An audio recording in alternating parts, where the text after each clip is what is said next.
we've talked about how there are two main types of braking mechanics for heel hooks. Let's now talk about the relationship between the two of them and ultimately why I generally prefer lateral braking mechanics. Though it is interesting because in MMA, the big downside of rotational mechanics is not as it's not as bad as it would be in a pure grappling context. Okay, so let's talk about that. So, all right, so we have lateral mechanics and rotational mechanics.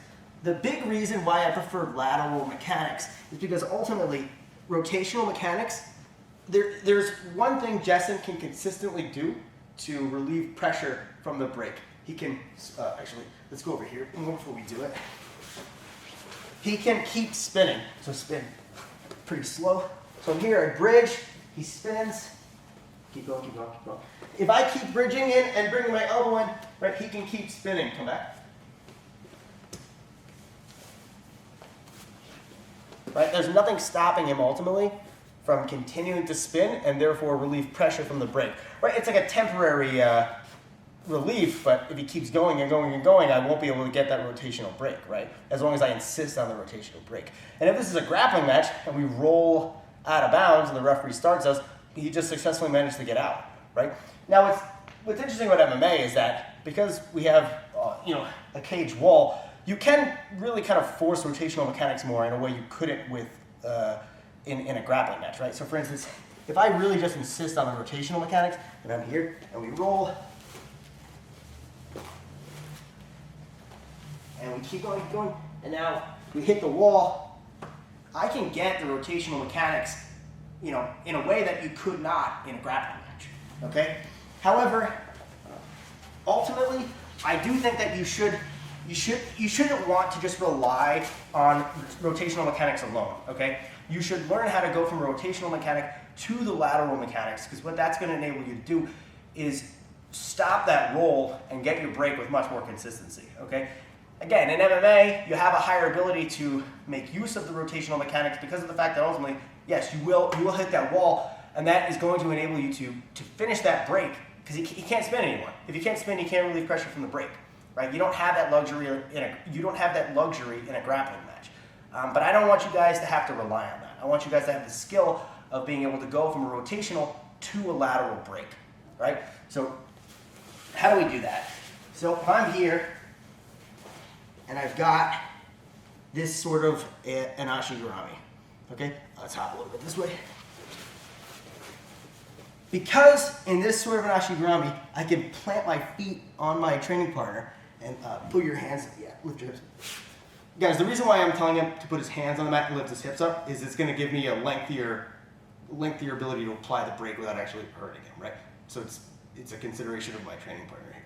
So anyway, guys, because I can put my feet on his hips and lift my hips up very high in this variation of an ashigurami, I can really get a very powerful rotational brake, okay? And as I lift up, I catch my hands. What I want to do here is I want to bring my elbow into my own ribs and then drive the elbow into his center line, okay? And if he doesn't roll, so don't roll. If he doesn't roll, what's going to happen is I'm going to get a break, okay? At the same time, also, guys, very important to know, what am I doing with my shoulders?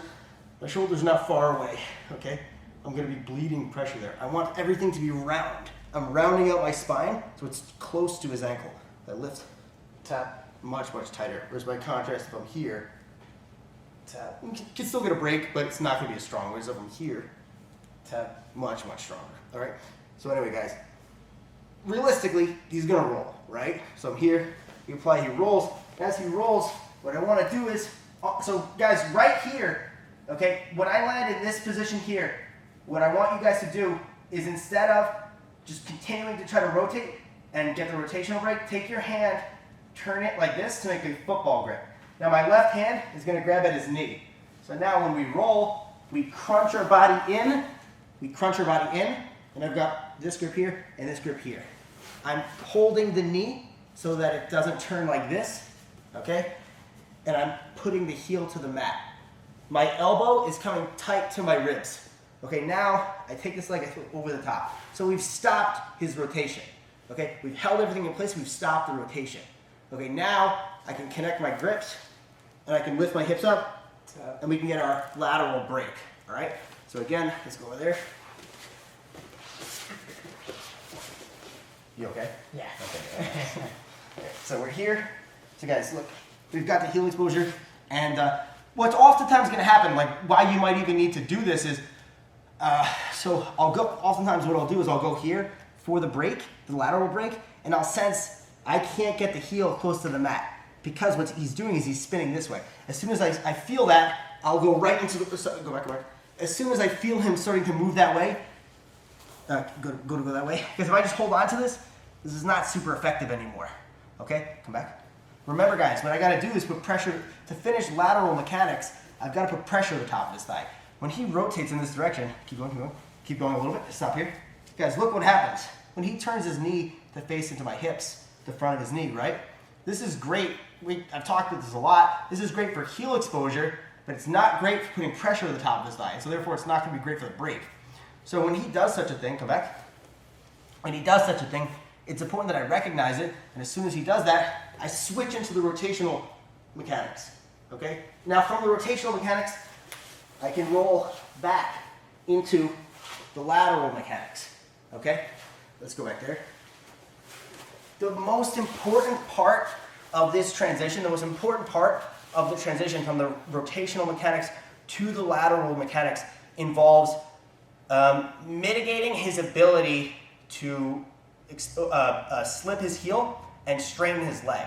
Really everything I'm doing is I'm timing things so that like I can land from the rotation, okay, into a situation where I can apply the lateral mechanics and I can stop his ability to slip and I can stop his ability to extend his leg. I'm doing that with, let's go back.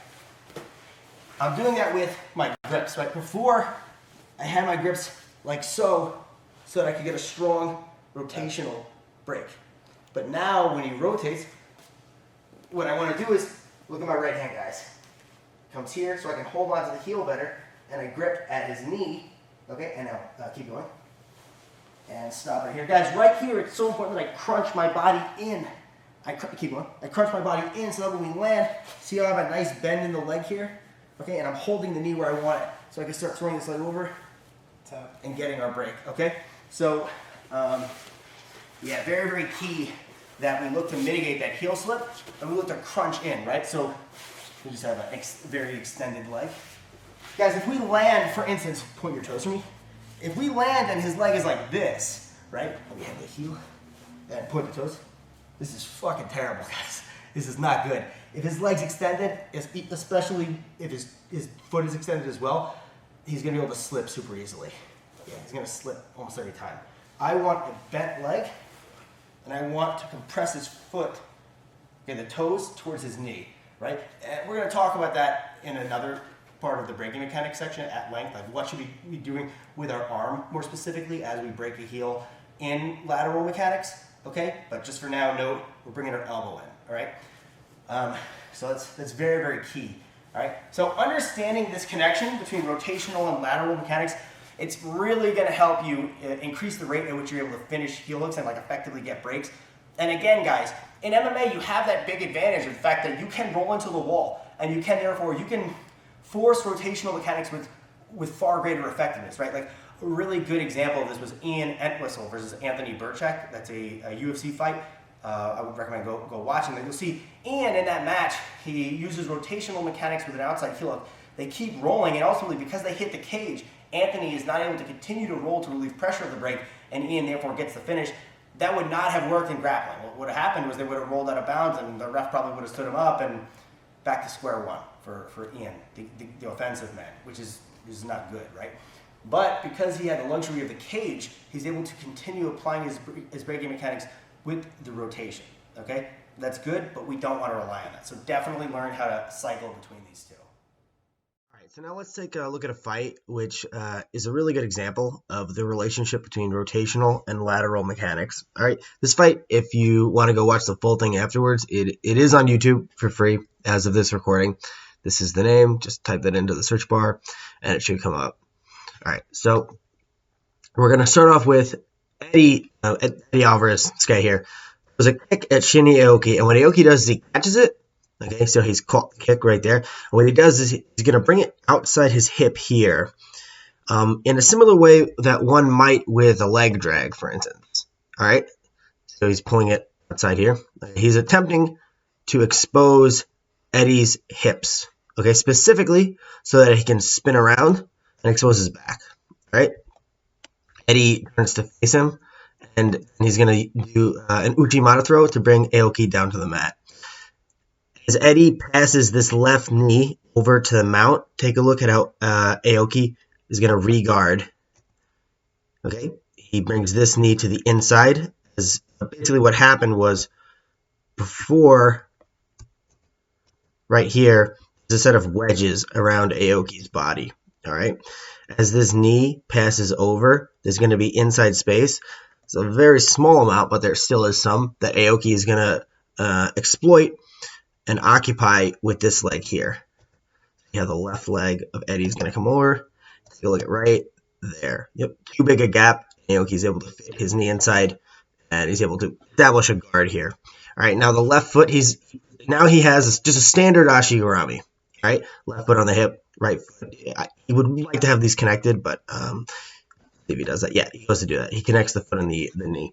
Now what he does is he passes this foot to the outside, and he gains outside position with this foot. That's going to be very beneficial in a second.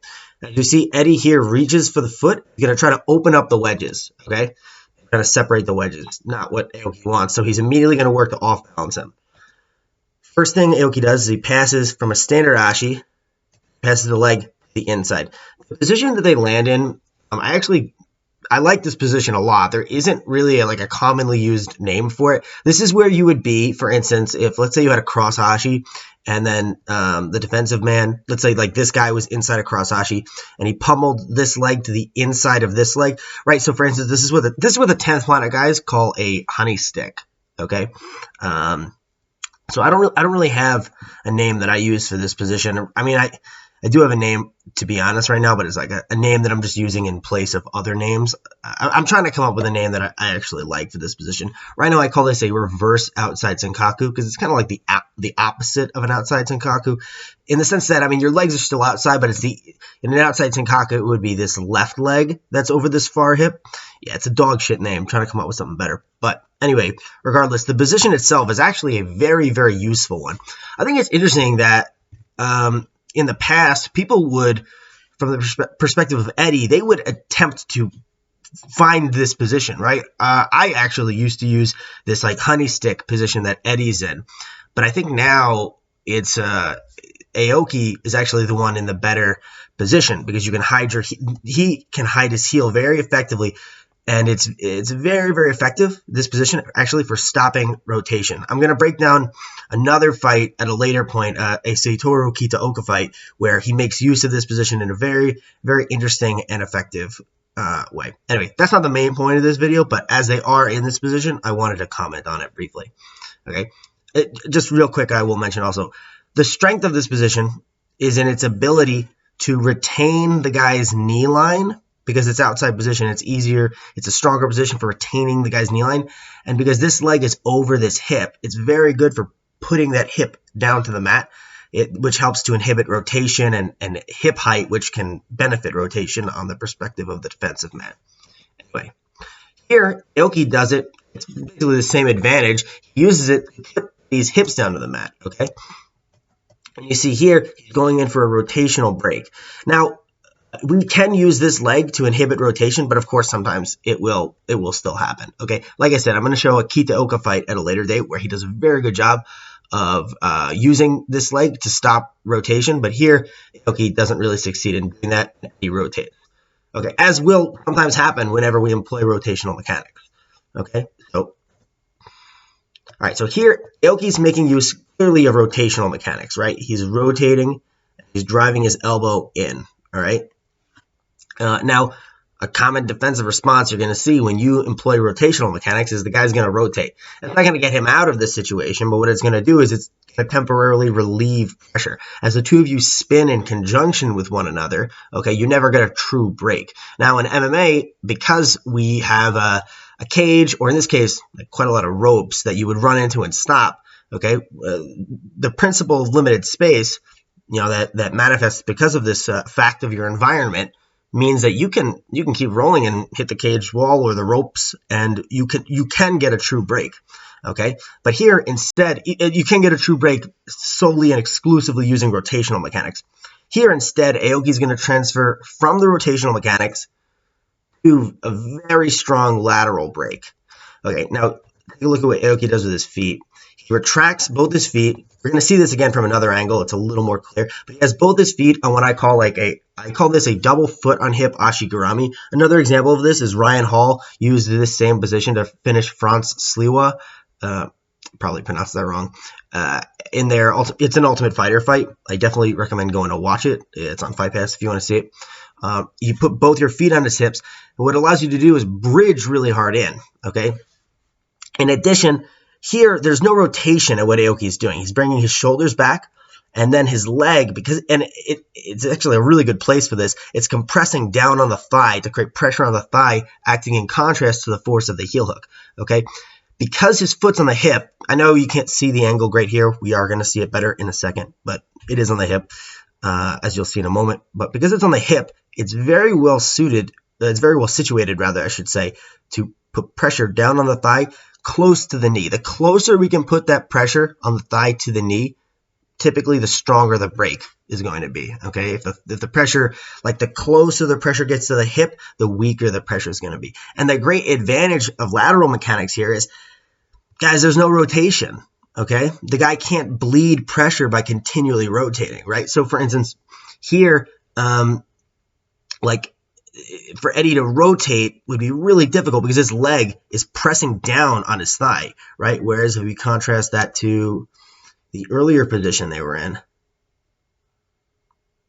I actually do think this position is really good for stopping rotation. Like I said, I'm going to talk about that in a later video.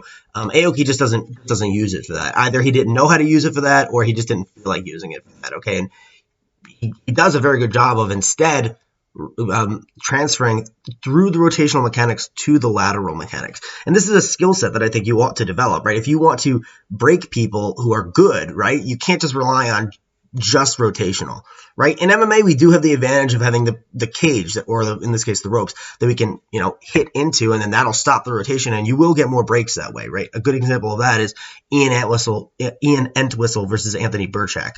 Was a UFC fight. Again, that's on Fight Pass.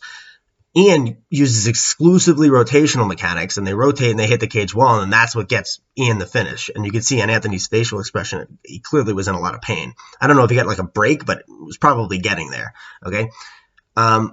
But, it's also good to have in our repertoire this ability to follow through a rotation, then pin the heel, and employ lateral mechanics rather than rotational mechanics, where now the defense on his part would be quite different. There are things he can do here, but just rotating constantly is not going to be it, and you can rotate and then pin and then get your break.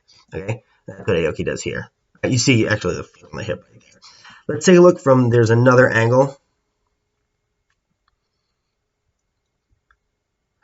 Yeah, so right here.